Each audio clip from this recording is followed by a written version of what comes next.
नमस्कार दोस्तों, स्वागत है आप सभी का सुपर आईएएस पर। अदानी ग्रुप के द्वारा एक और पोर्ट को एक्वायर कर लिया गया है, that is the Karaikal port of Puducherry. और इंटरेस्टिंगली ये वाला जो पोर्ट है ये इनको बहुत ही सस्ते दाम में मात्र 1200 करोड़ के अंदर इनके द्वारा एक्वायर किया गया है। इसी के साथ अदानी पोर्ट्स के द्वारा अब टोटल इंडिया में 13 डोमेस्टिक पोर्ट्स हैं जिनको की ऑपरेट किया जाएगा। आप लोग यहाँ पे देख सकते हैं, ये वाली खबर आज से 2 दिन पहले सामने आती है। Adani ports wins Karaikal bid with ₹1200 crore offer. और आपको बता दें कि इसके पहले भी अदानी पोर्ट्स की जो कंपनी थी ये भारत के ईस्ट कोस्ट में नंबर 1 प्राइवेट पोर्ट ऑपरेटर के तरह फंक्शन कर रही थी। और इस एक्विजिशन के बाद इनकी जो ये नंबर 1 पोजीशन है ये और भी ज्यादा स्ट्रेंथन यानी कि मजबूत हो जाती है। बात करेंगे कराईकल पोर्ट के बारे में, क्यों ये पोर्ट बहुत ही विशेष, बहुत ही खास माना जाता है, एंड ऑल्सो डिस्कस करेंगे कि आखिरकार इतने सस्ते दाम में अदानी ग्रुप को ये वाला पोर्ट एक्वायर कैसे हुआ।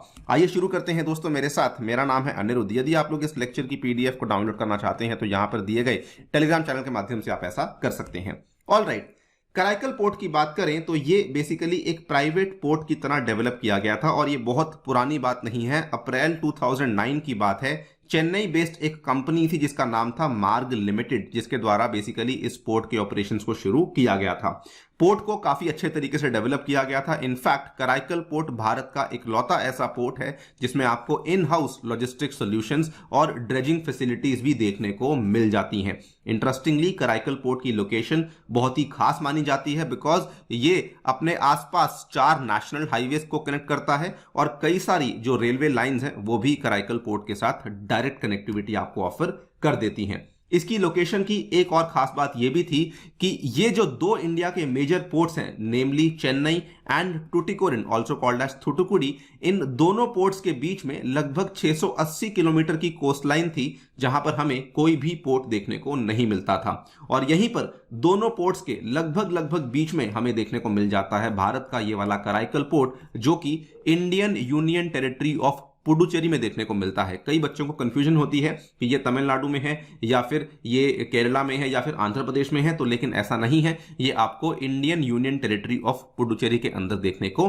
मिल जाता है। नाउ पोर्ट की ज्योग्राफी और पोर्ट की लोकेशन तो काफी अच्छी थी, लेकिन प्रॉब्लम थी पोर्ट की इकोनॉमिक कंडीशन में। इसकी पोर्ट की ऑपरेशंस शुरू हुए 2009 में, लेकिन 2015 तक पहुंचते पहुंचते पोर्ट की जो इकोनॉमिक कंडीशन थी काफी खराब हो चुकी थी। जितने भी बैंकों के द्वारा और फाइनेंशियल इंस्टीट्यूशंस के द्वारा इस पोर्ट को लोन्स दिए गए थे वो लोन्स चुकाए नहीं गए। अल्टीमेटली जो लोन की वैल्यू थी वो काफी ज्यादा बढ़ चुकी थी। आप लोग यहां पे देख पाएंगे अप्रोक्सीमेटली 11 के आसपास पब्लिक सेक्टर बैंक्स थे जिन्होंने यहां पे कराईकल पोर्ट को लोन दिया था, लगभग 1362 करोड़ का। लेकिन क्योंकि पेमेंट्स काफी इररेगुलर थी, लोन का दाम काफी बढ़ चुका था बिकॉज यहां पे इंटरेस्ट काफी जुड़ चुका था और पेनल्टीज भी काफी जुड़ चुकी थी। थक हार के 2015 में एक एआरसी कंपनी सामने आती है जिसका नाम है एडलवाइज एआरसी कंपनी, जिसके द्वारा इस पूरे के पूरे कराईकल पोर्ट का जो 97% का डेट था उसको टेक ओवर कर लिया गया, जो कि अप्रोक्सीमेटली 1800 करोड़ के आसपास पहुंच चुका था। बहुत सालों तक एडलवाइज एआरसी कंपनी ने इसको बेचने का प्रयास किया, इससे अपने आप को एग्जिट करवाने का प्रयास किया, लेकिन फाइनली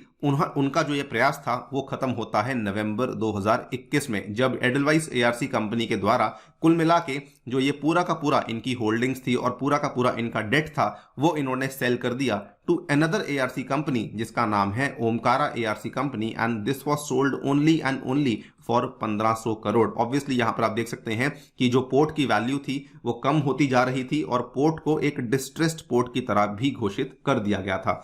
यानी कि इस साल की शुरुआत में इस पूरे के पूरे पोर्ट का जो इंचार्ज था that was primarily Omkara ARC company. Ultimately Omkara ARC company के भी हाथ खड़े हो जाते हैं और 29 अप्रैल 2022 के द्वारा इसी एआरसी कंपनी के द्वारा एक एनसीएलटी में जाकर के याचिका को दर्ज किया जाता है कि हम लोग बेसिकली इस पोर्ट को बेचना चाहते हैं और जो भी इसके अनपेड ड्यूज हैं उसको रिकवर करना चाहते हैं। The petition was actually filed in the national company law tribunal under the insolvency and bankruptcy code of India. जब यहां पे पिटिशन को फाइल किया गया तो एनसीएलटी ने यहां पे फाइनल कॉल ली कि हम लोग इस पोर्ट की ऑक्शनिंग करवाने वाले हैं। जब ऑक्शनिंग करवाई तो आप लोग यहां पे देख सकते हैं अगस्त 2, 2022 की ये वाली खबर है, अदानी पोर्ट्स के द्वारा इनिशियल बिड्स को सबमिट किया गया था to buy the debt laden Karaikal port. और यहां पर ऑक्शनिंग में बिडिंग करने वाले लोग केवल अदानी पोर्ट्स नहीं था बल्कि कई सारे और लोग थे। For example JSW infra, Jindal power, Vedanta और एक और कंसोर्टियम भी था जिसमें आरकेजी फंड और सेगेशियस कैपिटल के द्वारा बेसिकली इस इनिशियल बिडिंग के लिए ऑक्शन को यहां पे डाला गया था। लेकिन अल्टीमेटली क्या होता है, जो काफी सारे प्लेयर्स थे वो यहां से निकल जाते हैं। अक्टूबर में खबर सामने आती है कि केवल अदानी पोर्ट्स बच गया है और एक वेदांता ग्रुप बच गया है in the final race to acquire debt laden port under the NCLAT insolvency proceedings. और अब फाइनली फाइनल यहां पे डेवलपमेंट आती है that is in the month of December कि अदानी पोर्ट्स के द्वारा कराइकल बिड को यहां पे जीत लिया गया है विद 1200 करोड़ रुपीस ऑफर। और यहां पे नहीं बताया गया कि वेदांता की बिड कितनी थी, ये केवल बताया गया है कि अदानी जो है वो यहां पे विनर बन के सामने आया है और उनका जो बिडिंग था वो लगभग 1200 करोड़ के आसपास का आपको देखने को मिल जाता है। The biggest question to ask is कि जो पोर्ट जिसका डेट इतना बढ़ चुका था वो इतने सस्ते में अदानी पोर्ट्स को कैसे मिल चुका है। सो नॉर्मली क्या होता है, अक्सर देखने को मिला है कि जब भी किसी चीज की ऑक्शनिंग IBC के तहत होती है, NCLAT के द्वारा करवाई जाती है, तो अक्सर क्योंकि वो एक डिस्ट्रेस्ड एसेट होता है तो उसका जो फाइनल बिडिंग है वो हमें कम दाम में देखने को मिल जाता है। और वही ऐसा हुआ है बिकॉज अदानी पोर्ट ने यहाँ पे जो बिडिंग करी है वो केवल 1200 करोड़ की थी, लेकिन उसके बावजूद भी इनके द्वारा इस बिडिंग को यहाँ पे जीत लिया गया है। इस एक्विजिशन के साथ एक बहुत ही बड़ी चीज हुई है, अदानी पोर्ट पहले से ही काफी बड़ा ऑपरेटर था ईस्ट कोस्ट पे और अब उसका जो ये नंबर 1 पोजीशन था ईस्ट कोस्ट पे वो और भी ज्यादा मजबूत हो चुका है। आप यहां पे देख पाएंगे रिसेंटली अदानी के द्वारा कृष्णापट्टनम पोर्ट और गंगावरम पोर्ट को एक्वायर किया गया था। उसके अलावा भी अदानी पोर्ट्स के द्वारा ईस्टर्न कोस्ट पे धामरा पोर्ट्स, कटुपल्ली पोर्ट और एन्नोर पोर्ट पे टर्मिनल्स को ऑपरेट किया जाता है और अब उसके पास कराइकल पोर्ट का एक्विजिशन भी देखने को मिल जाता है। तो यहां पर आप देख पाएंगे this is the list of all the ports जो कि अदानी ग्रुप के द्वारा eastern coast of the country पे चलाए जा रहे हैं। धामरा पोर्ट ओडिशा में, गंगावरम पोर्ट आंध्र प्रदेश में, कृष्णापट्टनम पोर्ट आंध्र प्रदेश में, कटुपल्ली पोर्ट तमिलनाडु में, एन्नोर पे एक टर्मिनल है जो कि तमिलनाडु में है, देन कराइकल का पोर्ट जो कि अभी एक्वायर किया है ये पुडुचेरी में आपको देखने को मिल जाता है। और इसको आप यहां पे इस इमेज से देख सकते हैं। यहां पे नंबर 1 सबसे टॉप पे आता है धामरा पोर्ट, थोड़ा नीचे आएंगे फिर आता है गंगावरम पोर्ट, थोड़ा और नीचे आएंगे फिर आता है कृष्णापट्टनम पोर्ट, थोड़ा नीचे आएंगे तो यहां पर आपको कटुपल्ली और एन्नोर के पोर्ट्स देखने को मिलते हैं, काफी नजदीक लोकेटेड है। And finally the recent acquisition of Karaikal port. तो कुल मिलाकर आपको यहां पे अदानी के 6 पोर्ट्स देखने को मिल जाते हैं। और अगर आप इसको एड ऑन करते हैं विद द रीसेंट न्यूज जो कि आज से 3 महीने पहले सामने आई थी, सितंबर में अदानी पोर्ट के द्वारा वेस्ट बंगाल का एक बहुत ही मेजर पोर्ट सिक्योर कर लिया गया था, that was a 25,000 crore Tajpur port project. और इसको अगर आप एड ऑन कर देते हैं तो कुल मिला के अब अदानी पोर्ट के पास ईस्टर्न कोस्ट पे 7 पोर्ट्स देखने को मिल जाते हैं। इनफैक्ट कुछ एक्सपर्ट्स का यह मानना है कि अदानी पोर्ट इतना स्ट्रांग हो चुका है कि वो एक अपनी ही string of pearls, string of ports बना चुका है all over India. As you can see इनका वेस्टर्न कोस्ट पे भी आपको काफी मेजर जो है पोर्ट्स देखने को मिल जाते हैं। ये पूरी की पूरी आपके सामने इमेज दिखा रहा हूं, ये वाले पोर्ट्स आपने देख ही लिए हैं। उसके बाद यहां पे आप आएंगे तो मोरमुगवा, उसके बाद दिघी है, उसके बाद हजीरा है, उसके बाद दहेज है और यहां पे एक और छोटा सा पोर्ट आता है जिसका नाम है टूना। एंड फाइनली आपको मुंद्रा पोर्ट भी देखने को मिल जाता है। तो 7 पोर्ट्स आपको इस तरफ देखने को मिलते हैं, 6 पोर्ट्स आपको इस तरफ देखने को मिलते हैं।